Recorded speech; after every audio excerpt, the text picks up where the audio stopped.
It's all about the Macro Productions. What does the goddamn line say, Tony? Please do not use gendered language. Then what? I'll be arrested, put in airport jail? Look, you're going completely sideways, man. It's a big club, and you ain't in it. How dare you? Mr. Speaker, the President of the United States. I'm Chris Hansen with Dave on NBC. Jack Marius Tack Theratrix. Hi, I'm Spartacus. Jackson, Sacramento, he, him. Steven Seagal. Sex offender guy. I'm Keith Morris. This is Muammar Gaddafi. I'm Rick James, bitch. Sorting through the lies. The hijacker's passport was found blocks from the World Trade Center crash site, if you can believe that. We cannot track $2.3 trillion in transactions. And uncovering the centuries-long plan for world domination. Learning about Cuba, having some food. Let's talk about Chinese people. Have you ever been in a Turkish prison? Swangles in Fort Lauderdale? I have sent 6 of my Libyan missiles to blow up the Sears hardware department. Nothing could be more fun than jumping off a cliff with 2 German bisexuals. Oh, you English are so superior, aren't you? Thank you, comrade. And now, Macroaggressions. That's what assholes call it. With your host, Buddy, I don't know who you are, but you're about to get chlamydia. Charlie Robinson. Hey, Whitey, where's your hat? You want to drop the blame on Charlie and say it's all Charlie's fault. He was a retard. I get some goddamn diuretic.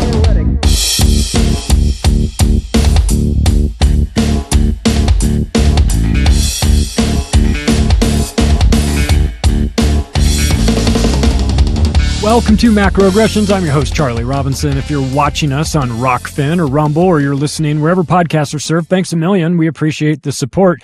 If you haven't rated the show yet, we would appreciate it. If you think we've done a good job, 5-star review would help a lot with the algorithms, and we'll play that game as long as we have to. If you want to connect with me directly, the website, macroaggressions.io, is the best place to do that. We love our sponsors. Our sponsors make this show happen, and I try to curate sponsors that are providing products or services that we will actually use. Chemical Free Body has been with me since the very beginning of this show, and we appreciate them for sticking with us. 500 episodes. 500th episode. We'll get into a little bit as to why this is a special one for me. Chemical Free Body has been with us since the beginning. They make great supplements. They'll improve your health. You'll feel better when you take them. It's just really that simple. If you haven't gone to their website yet, go to chemicalfreebody.com and read up about it. If you take a look at the Detox Bundle, it's a 90-day program. It's Green 85 in the morning. It's a couple capsules of gut detox, toxin detox, ultra enzymes, and probiotics. You'll get 4 different containers with that. And you just swallow a couple pills in the morning and drink the green drink. That's it. You do that for 90 days and then talk to me about your results. I've done it twice. I know what will happen. It will lean you out. It will. Even if you think you don't have weight to lose, like in my case, I still had big problems with my shorts fitting. I had to buy new clothes. So it's that time of year where people start to make New Year's resolutions. You don't have to wait until the new year, of course, to take your health into your own hands. And if you outsource it to somebody else, good luck to you. You're going to have to be proactive on this one. Chemical Free Body is a good place to start. If you find something there that you like, the discount code on your way out the door is MACRO. Take a look at or listen to Tim James's podcast, Tim James Unleashed. He gives you all sorts of really helpful tips for improving your health. That's it. He saved his life by changing his diet. He can help you as well. Go to chemicalfreebody.com and use the discount code MACRO on your way out the door. And also Legal Shield, we appreciate them so much. They're available in the United States and Canada. They've been doing this for 50 years. They'll get you access to an attorney in your area for $1 a day, $30 a month. It is the best money you will ever spend. And this is a personal plea to me as somebody who's gone through this recently, and we're going to talk about it in this episode. If you do not have a last will and testament, you have to have that. You have got to get that done. You've got to have a medical directive, which nominates somebody to be in charge of you if you are incapacitated, like, in a hospital on a ventilator. You don't want to wait until you need this to realize that you got to go do it. Do it now. Do it in 2025. Just commit to being proactive about this. You don't even have to use Legal Shield. I think you should. I think it's the most reasonable and affordable way to do it. But regardless, just get it done. Just get it done and have it done so it's in your safe and you don't have to think about it. Legal Shield makes it so easy for you. You get an app on your phone. You open that up and it says, what do you need? I need documents. What kind? Drop down menu. You just start ticking boxes. Last will and testament, medical directive, financial power of attorney. Boom, boom, boom. Yep, good. Submit that. You'll get a call from an attorney in your area within 24 hours, and they'll set up a time for you to come in and knock all those things out. Do it in the first month that you have the service, and you'll automatically realize that it would have cost you $2,000 to go do that somewhere else with an attorney, and you just did it for $30. And if you want to calculate it, like, well, it's just paid itself off for the next couple of years. It's a great service to have. And if you're interested in learning more about it, we have a website specifically for us. www.don'tgetpushedaround.com is the place to go. Find out everything you need to know about Legal Shield and see if it's right for you. And the links for these sponsors are always down in the show notes. Well, it's the 500th episode. Yay, we did it. We do 104 episodes a year. Started this podcast in the middle of March 2020, right when COVID kicked off. Didn't mean to. I mean, I meant to, but I didn't mean for COVID to kick off at that period of time. Tony Merkel and I had been strategizing since for a couple months before that, and we knew we were going to launch it in March and came back from Acapulco, got everything squared away. Didn't realize we were about to go, the world was going to change, and Macroaggressions launched almost 5 years ago. So thank you to everybody that's been a part of the show, everybody who's been a guest on the show, people who've reached out to me and have rated the show. It doesn't matter to me. It matters that for the algorithm. That's why I ask for it. And to be clear, do it for all the shows you like, not just this one. If there's a podcast out there that you like, subscribe to it. It's free, right? Subscribe to it, set up the automatic downloads, and then rate the show because that's the system that they've set up. So we'll play the game and we appreciate it. So I wanted this. I kind of debated about what I was going to do for the 500th episode. I wanted it to be something special. I thought about having a bunch of people on that have been important over the years to this show, but how would I draw the line, right? So many people. It would just be pandemonium. It'd be like a Union of the Unwanted episode where 12 people and they're all yelling. So I didn't want to do that. I finally decided that what I'm going to talk about for this extremely momentous episode is I'm going to talk about the passing of my mother. My mom lost her battle with cancer on November 3rd. That's the Sunday right before the election, or should I say selection. And I want to thank everybody who was so nice to send messages in over the past couple of months. I talked a little bit about what was going on. I didn't go into too much detail. I'm going to. This will be an emotional show. I've got my Kleenex. I hopefully don't need it, but it's something I have to talk about. So we're going to do that. It's not going to be all, sadness or anything like that. It's we're going to discuss what I learned as a caregiver for somebody who is dying and somebody who is extremely close, to me. I had to cram for my exam on pancreatic cancer, of course. As soon as you get that diagnosis, you have the clock starts ticking. The irony is the clock was already ticking. You just didn't know it. And there's a lot to learn and not a whole lot of time in which to learn. So I appreciate everybody who was instrumental in educating me and giving me a crash course on what I needed to know. We'll get into that. I'll name some names and thank them. I want to talk a little bit about what I learned about the healthcare system, having gone through it in the way in which I did. I want to talk about my new partnership with Christian Yordanov. You guys, he's been on this program several times. He's a certified health practitioner in Portugal. He's been my certified health practitioner for a few years now. I ditched Western doctors. It's incompatible with my way of thinking, and I don't trust them. And I don't think they're educated on the things that they need to be educated on. I made that pivot. I've been working with Christian now for a while. I'll talk about this new partnership towards the end. I am going to have a huge announcement on January 1st. I'm sorry, I'm not trying to be overly cryptic about it. I just have some legal restrictions on when I can speak about it. But on New Year's Day, you're going to probably want to listen to that episode. It'll all make sense. Then I'll explain what we're doing. It's fantastic. We are going to a brand new level.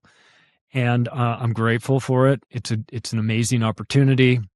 And it's something that I know all of you will be interested in. It's not podcasting. It's not a podcast. And then I'm going to wrap up this episode with something that we can do as a group to help out an amazing person who I met along the way. And if you hang in towards the very end, I promise it'll make it worth your while. So I'll give you the lowdown on the story. I'll give you the background and on what I went through. On July 30th, I arrived in Las Vegas. I lived in Las Vegas for almost 10 years. My mom lived in Las Vegas off and on. We're from Southern California, Palm Springs area. So we're desert people. We like it nice and hot and with no seasons, right? The seasons is hot and less hot. So Vegas is not much of a change, right? It feels very comfortable to go from Palm Springs to Las Vegas and back. So we've done that. I think my mom had lived in Las Vegas on 3 different occasions. You know, we've sort of transitioned. We come in, we come out. So I'm not unfamiliar with staying in Las Vegas. I knew that my mom had been sick. My mom had been sick for a couple of months, and it was starting to get worse. It was what first triggered is I was starting to notice she was having problems with her stomach issues, and I connected her with Christian Yordanov, and the two of them got to talking, and they did a metabolic test, an organic acids test, and to find out what was going on under the hood, right? To see what was making her feel so bad. And it's interesting because you go into the doctors and they have a very specific way of how they think that this should go down, and it's tests, and it's the tests that they want to do, but they're not looking for the things that Christian's looking for. Christian is looking for what's really going on. They start at, doing scans and try CT scans to try and find out what's going on in the stomach. And in this particular case, they were both right. Christian and the traditional doctors. They were both right. They both found something. What Christian found when he took a look under the hood was that my mom had a parasite called C. diff, the letter C, period, DIFF. That's like an abbreviation for a long sciencey name. It's a very dangerous parasite. It'll kill you, right? And she had that going on. But not only did she have that, she had 2 different forms of E. coli, which is food poisoning, essentially, right? So picture having food poisoning 24/7. And then on top of that, having a parasite, right? So this is what's going on. We found a problem in her gut, and we're going to resolve this problem in her gut. Now, once we started down that path, and Christian had the conversation with her and sent, we got a plan formulated. All all of the medicine showed up, probiotics and the vitamins and all of the things, not traditional sort of supplements, but the kind that we understand, right? So Christian sent a box of that, and she started on that program. But they ran a scan. The traditional doctors ran a scan, and they found something. They said, we found a 4 centimeter item, something, whatever, we're not sure, on your pancreas. And we need to do a biopsy to find out what that is. Now,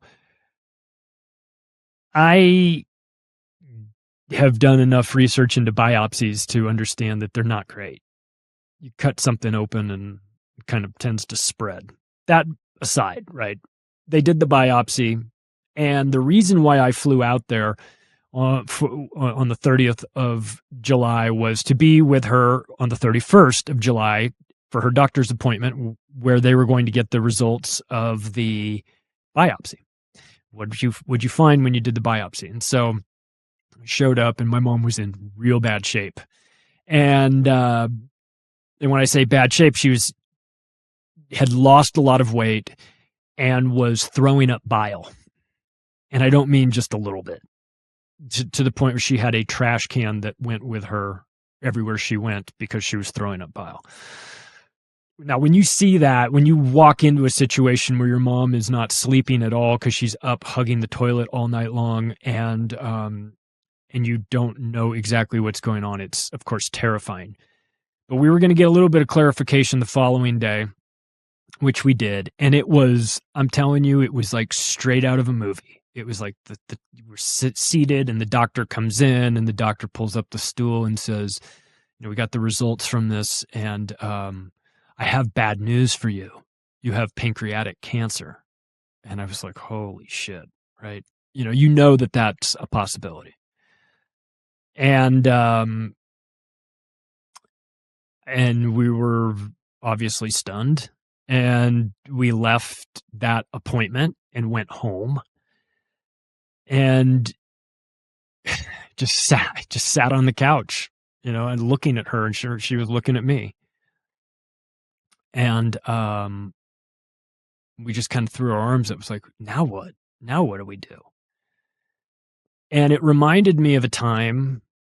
It reminded me of Thanksgiving Day, 1988, when I was 16 years old, and I came home from boarding school for Thanksgiving the Wednesday before, and everything normal. Wake up Thursday morning. My dad had gone out jogging, which was normal, and never came home. And we couldn't find him, and nobody knew where he was. And the police, we called the hospitals. He wasn't there. And we called the police. They didn't know what to make of it. And while we were having the conversation with the police, we heard over his dispatch speaker that there was a man down in a field, and it was close to our house. And he just looked at us and he said, "You know where that is? You're not going to be able to catch me. I'll meet you there." And he just took off. And we can't remember coming up over this hill, and you come down over this hill, and then there were just fire trucks and ambulances and police cars everywhere. And we just knew, we knew. And so we spent Thanksgiving, 1988, sitting on the floor in the kitchen in the same situation with our arms up in the air saying, what just happened? What happened? And, so we had practice, unfortunately, for this event. And we decided, well, I understand the diagnosis, but I don't accept it as being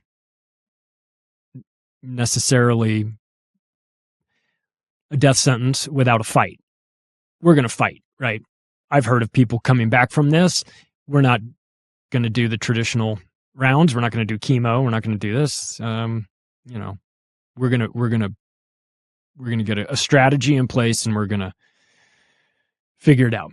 I messaged Christian. I let him know, and he said, "Give me 24 hours. I'll come up with a plan for you guys." And so we met with the oncologist. We were sent to the oncologist. This is a memorable one of those like snapshot moments in your mind that you'll never forget, sitting down with the oncologist and, just the guy who's been doing this for probably too long, right? And it doesn't really maybe understand the magnitude of what he's doing or what he's saying. And he said to me, he said to us both, this is you have stage 4 pancreatic cancer. You have what Patrick Swayze had. It was great. I said, what does that mean? He said, it means 90 days. And I did the math and I go, election day, right? He goes, yeah, give or take. He says, what do you want to do? And I said, well, we're not doing chemo. And I could tell as soon as I said that, the nice guy routine ended. And he goes, well, if you're not doing chemo, then I can give you my thoughts and prayers. I mean, the fucking audacity of you. Thoughts and that's all you can offer is, if I'm not doing chemo, is thoughts and prayers. Chemotherapy is one of the few medical treatments that doctors are legally allowed to buy wholesale and mark up to retail. There's a shitload of money in oncology. And if you're doing chemotherapy, it's a $50,000 profit for the doctor, which is why I wasn't surprised, but I was fuming when all he had to offer us was thoughts and prayers. I didn't hear about fenbendazole. I didn't hear about ivermectin. I didn't hear about apricot seeds. I didn't hear about any of this. I heard about this from all of my alternative doctors. Every single one of them said the same thing. Funny, the guy who went to actual medical school to become a Dr. doctor on his business card doesn't have anything to offer except thoughts and prayers if you're not going to take the chemical poisoning that he's selling. So I walked out of that office and I was furious. And I was dedicated at that point. Not that I wasn't already, but it was like, no, it's personal now, right? And it's funny how you move through phases in this, because my frustration and my motivation and all that stuff was extremely real. It never went away. But I'll be damned if he wasn't on schedule with his diagnosis, unfortunately. So I decided that I was going to be, I decided I wasn't going home. First and foremost, it was a critical situation. She was clearly unable to take care of herself in a way that she needed to. She wasn't going to be driving anywhere. She wasn't sleeping very much. I immediately incorporated stay asleep gummies, THC gummies for nighttime, and that was a huge game changer for anybody in your life who's not sleeping. Maybe consider that. It's marijuana. It's edibles, right? THC, CBD, CBG, and that took her to from not sleeping at all because she was up throwing up all night long to getting 15 hours of sleep a night. That was a huge help. But it wasn't all. I came to Las Vegas with a package of fenbendazole in my carry-on with me. I had ordered that in advance. I was familiar with it. Vitamin A, vitamin E, fenbendazole, and ivermectin. I had it all with me. So I was coming in hot, right? And I knew that I was going to put her through this because I assumed it was cancer, right? For the record, the entire 3 months that I put her through the naturopathic remedy to treat cancer, I put myself through it as well. Everything that she took, I took. Because why not, right? First of all, solidarity. If you're going to go through this and take these things, which, I will too. What's interesting about it is that unlike chemotherapy, unlike a lot of the prescription pills, there were no side effects. And I must say, for the record, my mom was not vaccinated. This is not a COVID turbo cancer situation. Just so you know, my mom was anti-vax before I was. She's the one who got damaged by a flu shot 20 years ago and said, I don't think these are good for you. 25 years ago, actually. I don't think these are good for you, and I'm never going to take one again, and I don't think you should either. And of course, I never did. So, just so in case people were curious, there's plenty of examples of turbo cancer doing what it does. This is not one of them. So, and then I went to work talking to the people who I knew who could help me out. I talked to Tim James, Chemical Free Body. I already had Nano Silver sent to her. So continued on that. I talked to Christian Yordanev. He got me educated on progestine and cyproheptadine as topical treatments for her. It's hard when somebody isn't able to eat much of anything, keep it down. You have to find alternative ways of getting the medicine into them, right? So I did a lot of liquid vitamins. I did topical hormonal treatments that we had.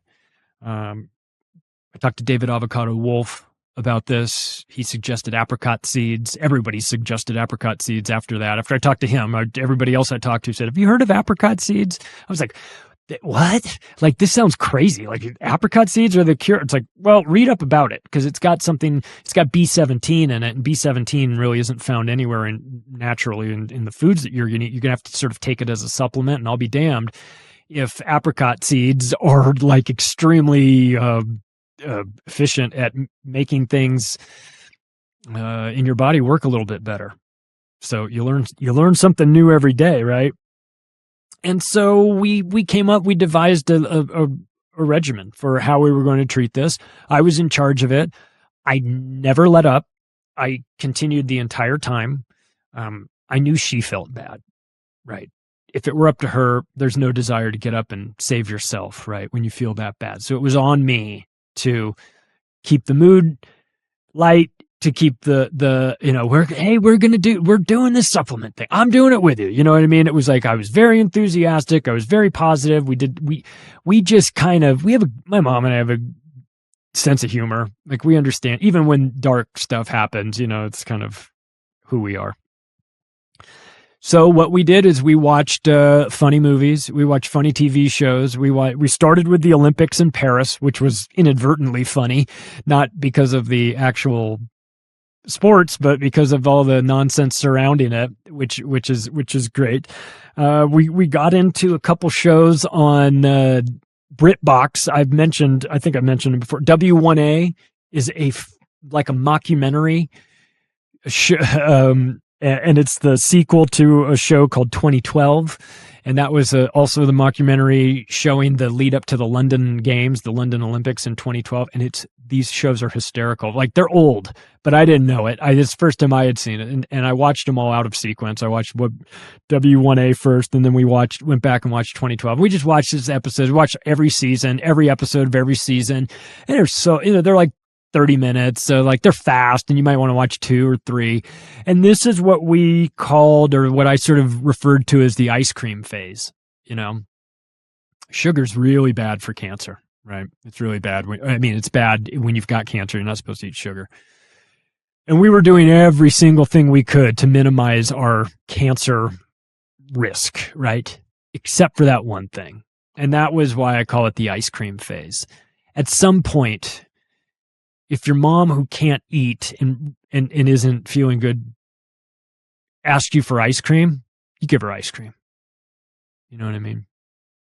I knew about the sugar component to this, but that's what we did. We had long talks. We talked about funny stories. She told me stories that she'd told me 10 times before. She had created a binder for this moment. A death binder, I guess, Social Security cards, passports, phone numbers, contacts, all this stuff. Last will and testament. This is why I say in the intro with the legal shield thing. Last will and testament, medical directive, financial power of attorney. In a moment like this, you can't get to an attorney to have this drawn up. She's not leaving the house.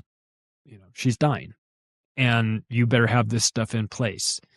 So that's why I'm really adamant in encouraging people to be proactive about this, because you don't want to get yourself in a situation. You'd rather have it and not need it than need it and not have it, right? And nobody wants to spend a bunch of money on their will, because to do so is to admit that you're going to die at some point. And that is just a bit too much for a lot of people. And people become paralyzed and they just are in denial about that. So don't do that if to the extent that you can. And this isn't, I'm not trying to, Legal Shield can help with that. And I think that people should just make sure that they have it done. Then, and there were certain phases that this went into, right? So this is the entire month of August was what I've just been talking about.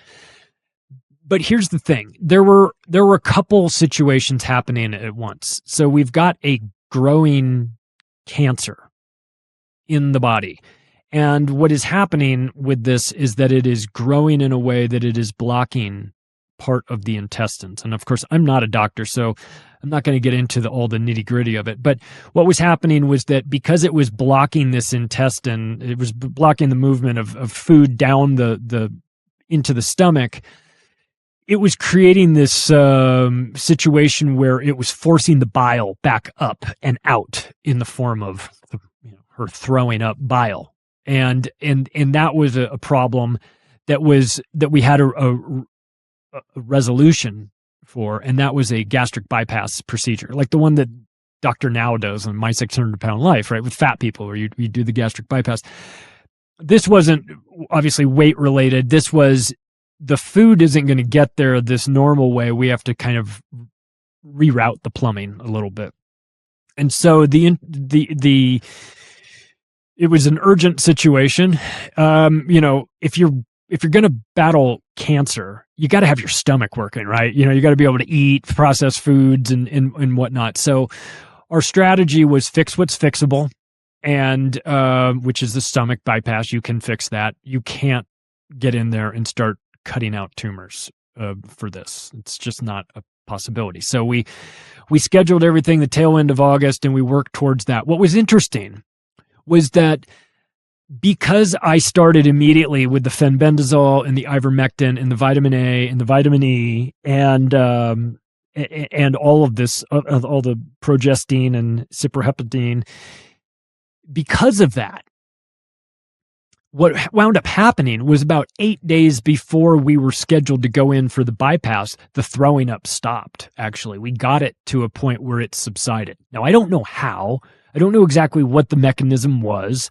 I don't know what of those supplements was having that effect on it. I just know it was. I just know that it stopped. Thank God it stopped. But then we still had the bypass to do, and she went in the tail end of August and was in the hospital for 5 days. And while she was in the hospital, I started the process of cleaning everything out, right? Which is a huge... I would just kind of describe it as Operation Trash Can, right? You start throwing out all the stuff that's sort of like in boxes that nobody really sees, and you go through all that. So while she was in the hospital for 10 hours a day, I was going through boxes and clearing all that stuff out. She comes back from the hospital, and her world got smaller. She went into the secondary bedroom where she'd been staying, and from that moment on, she never went in the living room. She never went in the kitchen. She never went in the other. It was the bedroom she was in, and straight down the hallway to the bathroom and back. And that was it. And as this progressed, the trips to the bathroom required my assistance. We needed a walker. she would have a walker to the bathroom. I would walk behind her and hold her by the hips to make sure she didn't fall. At this point, she's now lost 45 pounds, which is crazy. And then one of the things that happened during the bypass is again, like there were a couple moments during this 3 months that was like scenes out of a movie, right? Where like you're in the waiting room and the doctor comes out. How was the operation? Come over here. The doctor come over here and talk to me for a second. I did the operation. I did the bypass. Everything went well. I was able to move it around and connect it up. Everything looks good. All that was clean. Great. That's great news. He says, I do have to tell you that it spread. While I was in there, I could see it was on her liver. And I went, oh, fuck. Okay. All right. I never told her that. I never told her it had spread to her liver. I didn't think that information was going to help. So it was the only lie I told her. It was a lie by omission. And I did it because I didn't want it in her head that it had spread, because in that case, maybe she would think there was no point in trying. And we needed positivity, and we needed people to be, we needed you to get on the program, right? So I kept that information to myself, but it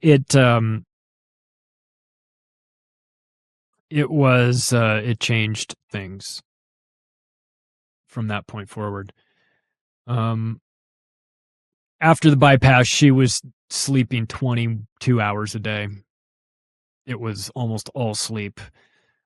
I was constantly checking on her. I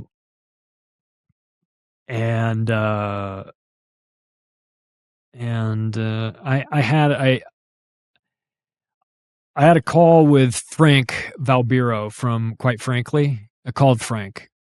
He and I have become close over the last couple of years, and I did a component of his show earlier in the summer. He does a book series, a book club. I did it last year with Shoeless Joe, the book that was the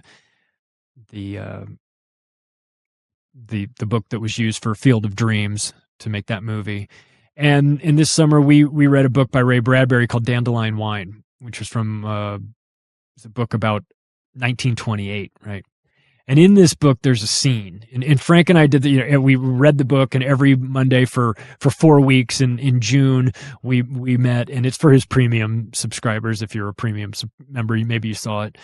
And we do this book once a week until we get through it. And the audience reads along with it. It's a really great program. It's like encouraging people to read, and we have fun with it. And we both like to read a lot.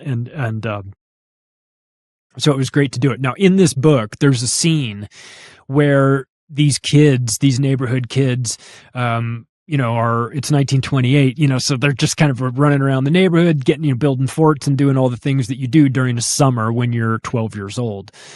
And one of the things that they had was, there's a guy down the street, the old man who lives in the house, he's old and he's probably dying, but he's an interesting guy. And one of the kids says to the other kids, hey, do you want to go see a time machine?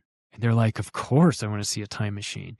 He's like, all right, well, I'll show you where it is. And one kid takes the other kids, his friends, to this old guy's house.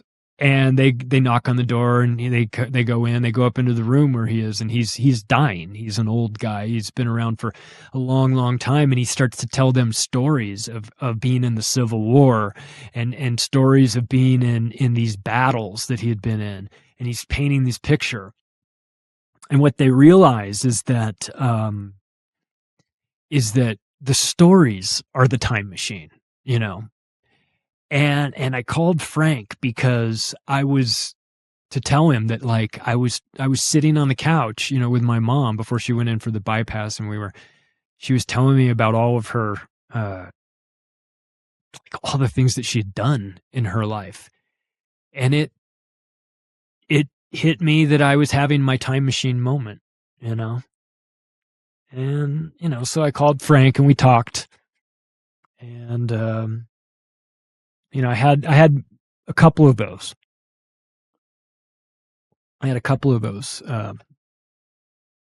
times where you just, I don't know, you sort of stand back and appreciate how important the moment is, and how you've got to, that you're never going to get it again. Right. And most of the time, well, I shouldn't say a lot of the time, when somebody close to you dies, maybe it's sudden and you don't get the opportunity to say goodbye. Like with my dad. And my mom, of course, as I said, a good sense of humor. She goes, boy, your dad had it right. He just walked out the door, dropped dead, and said, you guys deal with it. And we kind of laughed. And, yeah, because she was not going to have that sort of luxury, if you want to think of it that way, that she was going to have to go through all of this. And she was going to have to feel it all. And if she was going to have to feel it all, then I was going to have to feel it all. Right? Because I just said, I'm not leaving. I'm not leaving. And if this takes 3 months, I'll be here for 3 months. If it takes 3 years, I'll be here for 3 years. You're just not going to get rid of me. Nobody is. And so you wind up in a bit of a dreamlike state.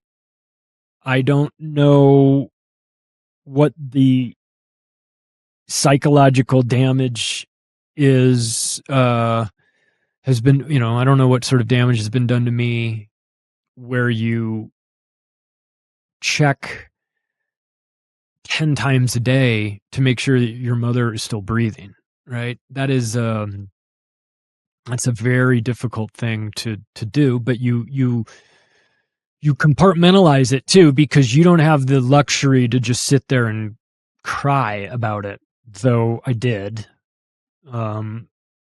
You have to get on with being proactive. So I continued the treatment as long as I could. And I would hear her. I just didn't ever really sleep while I was there. I would crash out in the middle of the day for like 2 hours because I was just up all night, because I was in another room and I could hear her voice. I could hear her call out for me when she needed something. And she was in a situation where time is irrelevant. So 3 o'clock in the afternoon, 3 o'clock in the morning, doesn't matter, right? When you need to get up and go to the bathroom, you need to get up and do that. So I would hear it. And sometimes I would really hear it, and sometimes I would imagine I was hearing it. And that is real tough. That's real tough to go through. But you know what? Nothing else really matters when you're in that. Now, the whole time this is going on, I'm working. I've got my computer with me. You might have noticed I was coming to you from the Vegas office. And I brought my work with me, and thank God I was able to do that. And I love what I do. So it's nice to be able to do that for a while and focus on something else other than what's going on in the next room. But you can never really put that out of your mind. And, it just tore me apart to see her so fragile and so sick. And but still with a sense of humor, because as we got down to the very end, and I mean like 3 days, I think, before this happened, she said to me, this was sort of the last time she was even really able to communicate with me. She just kind of sat up, and by this time there wasn't even trips to the bathroom anymore. It was a bedside toilet, and I was the nurse essentially. She said to me, "How does this all work? Like, what do I just go to bed and wake up dead?" And I laughed and I said, "Yeah. If we're doing it right, yes. If we're doing it right, you go to bed and wake up dead." And that's what happened. On Sunday the 3rd, I went in early in the morning and she had passed away. And I knew it was coming. I didn't. In looking back, it's funny how you think it's the end, and then it's like, oh, you're not even close to the end yet. It's like, well, this has got to be the end. I've never seen anybody in such disarray than this. This has to be the end. Well, what will happen is that the nurses will tell you that there's a different, when you move into the final days, there's a difference, and you don't know it until you've been there. And once you've been there, then you know it.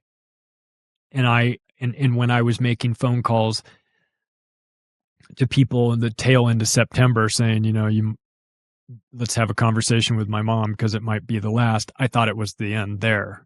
But really, once you get to the final days, and the nurse who came Fridays and Tuesdays came on the Friday before she died, and we had a great conversation, as we often did. And she said, well, as she was walking out the door, she said, well, give me a hug.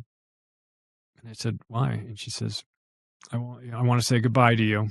And I said, you're not going to be here on Tuesday. Are you off on Tuesday? And she said, no, you won't be seeing me on Tuesday. And I said, oh, gotcha. Okay. So I called my wife and told her what that was, what she said. And she said, okay, I'll be out there. I'll get on a plane. So my wife was with me, came in Saturday night, and she was gone a couple hours later. I mean, my mom had passed away. So, and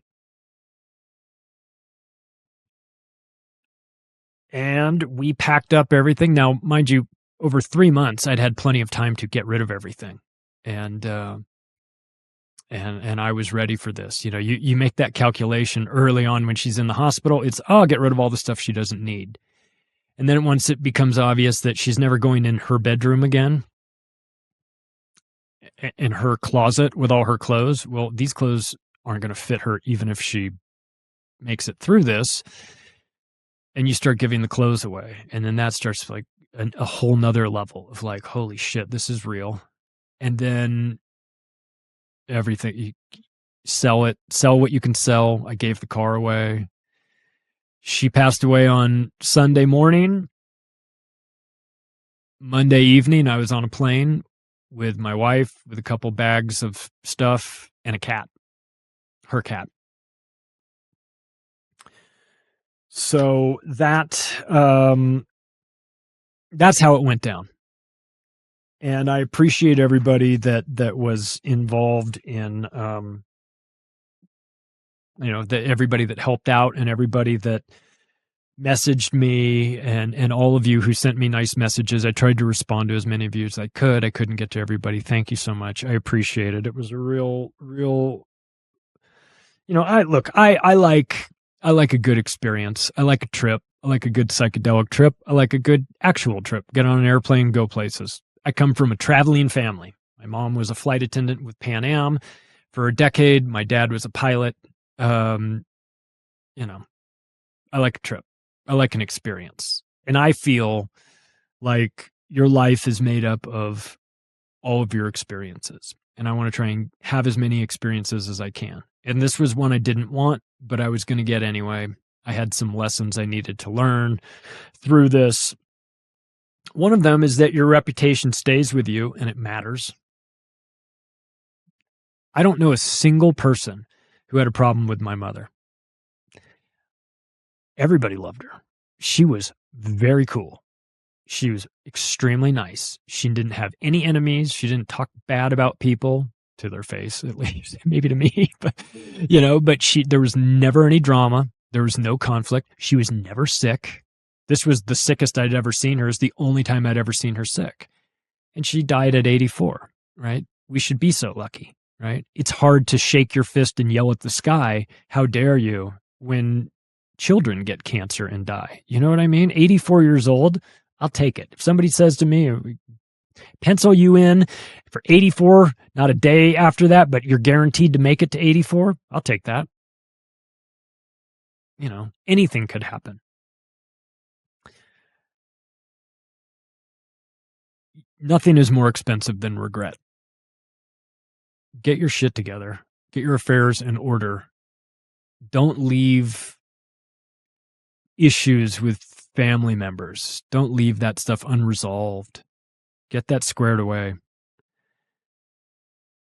When I called the insurance lady, not the life insurance lady, she didn't have life insurance. The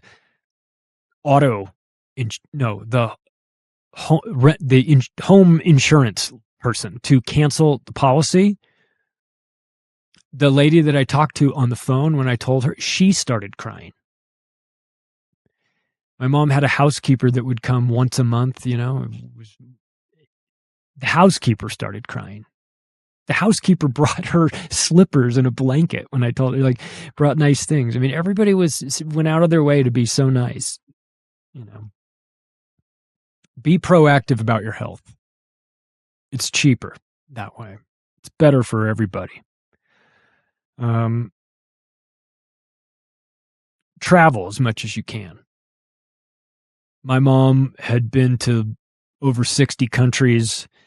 My mom had been in 3 crash landings. Pretty badass. She'd been around the world. And part of that, with that comes an education that you don't get in a classroom.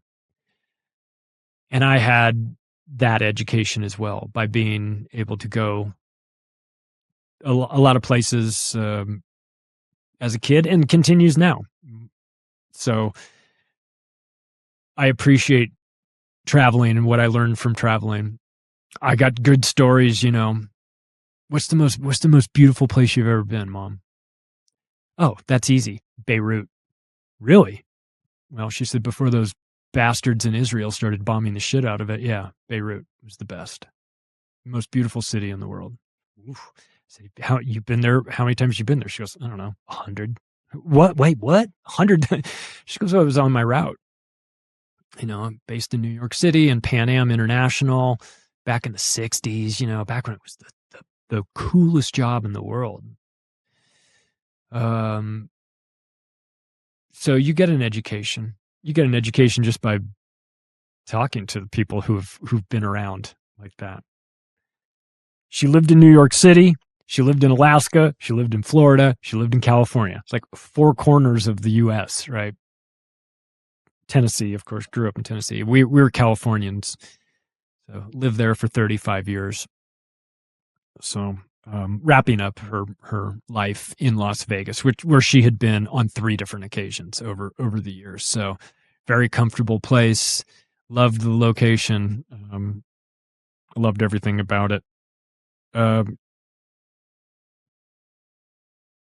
She, I guess I got to mention some unusual, crazy kind of fun stuff that she did or was involved in. When I was a baby, I don't know whose idea this was. Not a good one, but in retrospect, it sounds kind of cool. But when I was a baby, for some reason, my parents, I think they had a friend who was a vet, and somebody got this idea in their head that, hey, you should adopt this baby raccoon that was dropped off at the clinic. And so when I was a baby, we had a pet raccoon that lived with us, and his name was Bentley. And we had to have locks on the toilet because he would take anything shiny like keys or a watch and take it and put it in the water, put it in the toilet and rub it with his hands and do all those things and he'd steal the bottle. I was a baby, he'd steal the bottle and rip the nipple off and drink all the milk. And he was a menace. So she had a raccoon, which is crazy. She and I owned an island in Belize, which is also crazy. We went there, we walked, we walked all around the island, been all over it. We sold it, She, when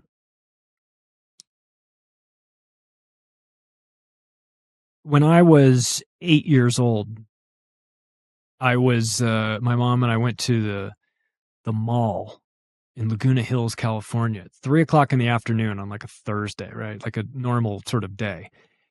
And while we were coming back out to our car from the mall, getting in the car, two guys tried to carjack us.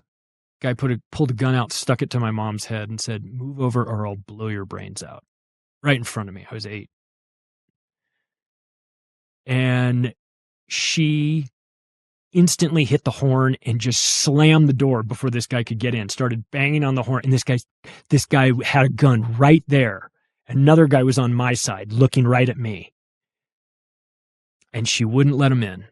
She would not allow them to get in the car with us because she knew if they move us, we're dead. So, and I had to do that thing that you see in the movies again, right? Where the police lineup where you're back behind two-way glass and they walk all these guys out there in the bright lights and they stand them up there and they go, "Which one of these guys tried to kill your mom?" And I said, "That guy right there." Which was the other guy? They bring in a new batch. Which other guy said he was going to kill your mom? That dude right there. So, things could have been different.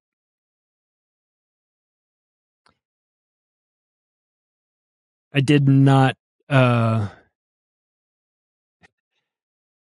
irony was not lost on me as I'm watching the World Series during this ordeal we're going on, and we're getting close to the end. I watched the World Series with Game 1 walk-off grand slam, walk-off home run in extra innings to win Game 1 for the Dodgers at home. Freddie Freeman, I was watching that. When he hit that home run, I said, "Holy shit." Last time this happened was Kirk Gibson, right? Same thing, Dodgers coming off an injury, lefty, gets that big home run.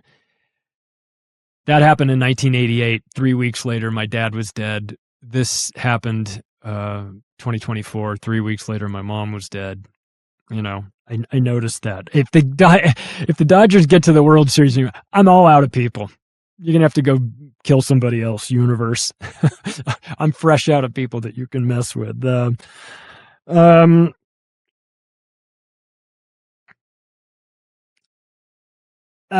want to introduce, because we've been talking about this, I want to talk, I just want to wrap up with two things. The first is as I mentioned in the beginning, my partnership with Christian Yordanov. You might have seen him on Tinfoil Hat recently. He's, I mentioned I did the testing with him early on a couple of years ago to find out my baselines. Right when I turned 50, I wanted to have an understanding. He did my organic acids test, and the same thing with my mom. He was the one that found the E. coli and the C. diff through the lab tests, which are very detailed. They're not the lab tests that everybody else gives you, that your doctors give you. He saw what was happening. They didn't see what was happening. They wound up having to do an ultrasound. They found something totally different, but he was on it. And had there not been a pancreatic cancer component to this, he would have gotten her stomach situation fixed by now.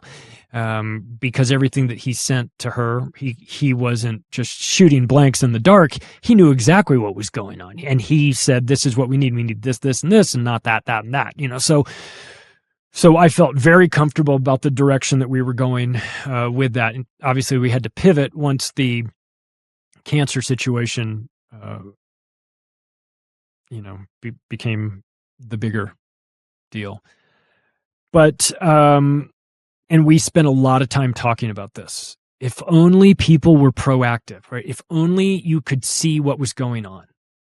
If only you knew what was going on inside your body, you could change it. You could make some different decisions. You could start taking these probiotics, or you could start taking these vitamins or these supplements or whatever it is. As long as you knew what it is, if people only knew. And so I asked him I said, that test you gave me, the organic acids test, like, would it be possible for you to do that for other people? If they were interested. And he said, yeah. I mean, yeah, of course. It's what we do. I said, but could you make it free? So that people don't have to worry about the cost necessarily. They just need to start that process and then see if they want to work with you. And after what I had gone through and how really sort of passionate I was about this being very important for people, he agreed, and he put together what he calls the Live Longer formula. And for our audience, for the people that go to livelongerformula.com, he'll give you a metabolic function assessment when you mention that you're coming from macroaggression. Just say macro or mention my name when you're talking to him. I highly recommend you do this. Look, you just don't want surprises. The theme of this show is being proactive, right? Do the things now so that you don't have to do twice as much work later. With your health, get a hold of it now. If you've outsourced that to doctors, maybe reconsider some of that. Maybe get a second opinion from somebody who's outside of that system and see what they see. See what Christian sees. I trust my life to that guy, right? My mom's as well. In the end, with my mom, this was something that was happening either way. Truth is, it had been growing undetected for months, and by the time you detect pancreatic cancer, it's almost too late. That being said, we never stopped fighting because I couldn't live with myself if I didn't try everything for as long as I could until the very end. I was putting topical ointments on her legs and rubbing them in even while she was asleep, just in case, right? So if you're interested in talking to Christian, go to livelongerformula.com and set up an appointment with him. It's not going to cost you anything. Tell him what your situation is and get on that program. You will not regret it. And he's made it so that even if you're financially struggling, you can at least get your foot in the door with him. And then if you want to do a 6-month program, if you want to do a full year, I encourage it. He's just going to see things that everybody else doesn't see. So, be proactive. Don't lie to yourself. See what's going on inside before it gets out of control, right? Okay, I mentioned that I wanted to do something fun for the very end, and this is what it is. Along my 98 days in Las Vegas, I met some interesting people. I was connected with the Nathan Adelson Hospice in Las Vegas, who they were an A+. No relation to Sheldon Adelson, by the way. A+. If you could run a business the way Nathan Adelson runs their hospice, you would be running a successful business. Whenever I needed something, I can get a walker. Absolutely. Get a walker, bedside table, bedside commode, whatever you need. Okay, great. We'll do this. Yeah, I need that. Great. Let's have this and this and this. Okay, great. The nurse comes over, puts it in her little tablet. Boom, boom, boom. Okay. So I'm in my mind, it's like, well, we'll get that. I don't know, next week. It'd be like 2 hours later. There's a knock at the door, and there's a truck out there going, "Oh, we've got the bedside commode, we've got the walker." And I'm like, oh, goddamn, that fast? And it's like, hey, if you're dying from cancer, you can't wait till next week. You need whatever you need it now. And they got it to me now. So thank you to them. And there was no charge for any of this. I mean, I'm amazing. And through this, one of the nurses that I met became a friend. And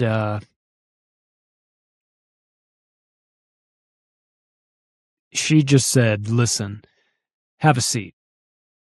Real talk here. And I was like, okay. And she explained exactly what was going down. She explained how it was going to happen, how long this was going to take, what signs I was going to see. She came twice a week for showers, to give my mom showers. And we had some amazing conversations about life. And I got her hooked on the podcast. She came in one day and she goes, that episode on Uncle Ted was fantastic. I was like, oh shit, here we go. Here we go. Well, one of the things, this is what I said when I said I would like for us collectively as an audience to make it rain for this person. I'm going to hold up a book for the viewing audience, for anybody who's watching. Take a look, anybody who's listening. The book is called Soiled Linens and Loved Ones, and it's got a funny picture on it. It's a baby picture. I think it's of Katie, the author, when she was a kid. It's if you find the book on Amazon and you say, is this the right book? And it's got a picture of a kid, kind of like a 2-year-old kid. It's kind of like making funny faces at the camera. You've got the right book. Soiled Linens and Loved Ones, The Physical Act of Caregiving for the Non-Professional by K. Rose Copeland. This book is available on Amazon. This is written by the nurse that helped me. I want you guys to all go buy the book. I would never ask for my books. I hope you want to buy my books, but I'm never going to say, here's pressure to buy it. I will for her. Goddamn angel.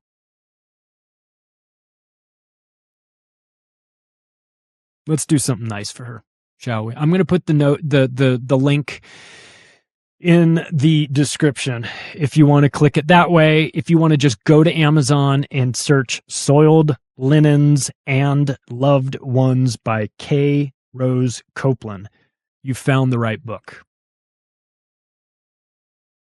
It's the least we can do for somebody that parachuted into my life at a time when I needed somebody, and she gave it to me straight, which I appreciated.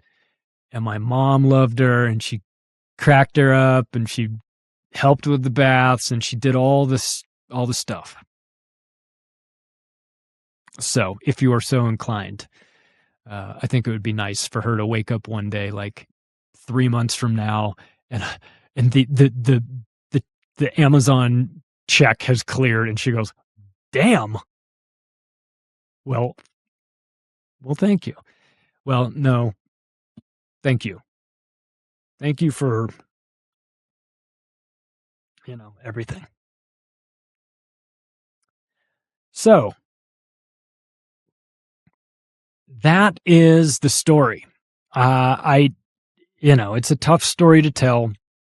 I wanted to be upfront with everybody about where I'd been for the last couple of months. I'm still doing the show, and you guys might not have even really known too much. I tried, people wanted an update. That's the update. Unfortunately, it didn't go our way in the end. But boy, I have nothing to complain about. How fortunate I was to have the time I had, and to, she's the reason I'm doing this whole thing. My mom is. She's the one who asked the question. This is great. You've got all this information, but what are you going to do with it? That was a conversation I had with her in 2015. And that led to me writing The Octopus of Global Control. So in some regards, I wouldn't be doing what I'm doing if it wasn't for her. And she was always interested in a good conspiracy. And she had no love for these people either, these maniacs in government and these psychopaths in Israel that are committing a genocide. Her best friend in the world was a Palestinian girl that she knew from her Pan Am days. And she asked her one day, why do you wear that necklace with the key around your neck? And she said, this is the key to my house. So, you know, I got an education on geopolitics, whether I wanted it or not, based on some of the experiences that my mom had from being an international traveler. I've got great memories. I can't complain, right?